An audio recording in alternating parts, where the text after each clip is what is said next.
This is a story about tattoos, spring break, and most importantly, commitment.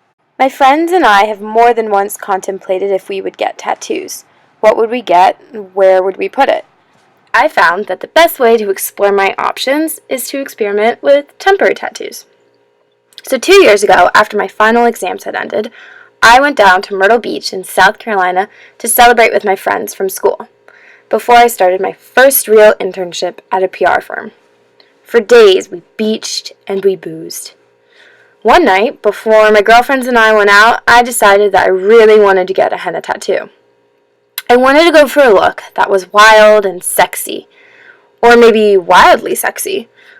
So I found myself in a tacky beach store, one of those stores that sells everything from suits to those t-shirts with crude sayings alluding to sex, cats, and Miley Cyrus.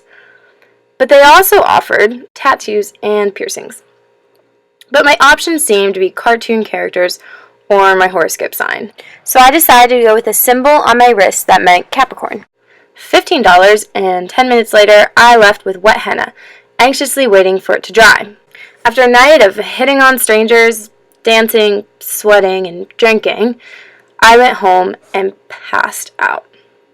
As I slowly opened my eyes the next morning, I noticed these black and blue smudges on the pillow next to me. Moments later, I looked down to my arm and saw the disaster that was my wildly sexy tattoo. I went to the bathroom and realized that it had also spread to my face as well.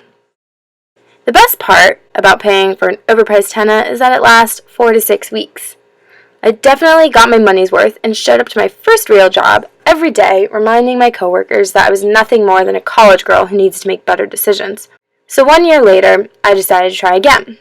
This time at Panama City Beach, spring break with my best girlfriends. Except this time I found it very necessary to drink beforehand. Panama City Beach is a sober person's worst nightmare. Thousands of half-naked students roam the beaches. Amongst them are huge corporate sponsors preying on the wasted. Like everyone else, I flocked to the Trojan condom stand where they were passing out their Trojan temporary tattoos. Probably to compensate for the fact that I wasn't flashing anyone that week, I decided that the Trojan tattoo would be my naughty spring break memory. Unlike the henna, I knew that it would wash off easily and I would be able to leave my bad decision behind me. And after days of lying in the hot Florida sun, I took off the tattoo, only to suddenly realize that I had a very obvious tan mark. For the next month, I was reminded every time I took a shower and every time I changed my clothes of the horror that was spring break. My experience with temporary tattoos has most importantly shed light on the importance of commitment. Tattoo or don't tattoo, but never go somewhere halfway in between.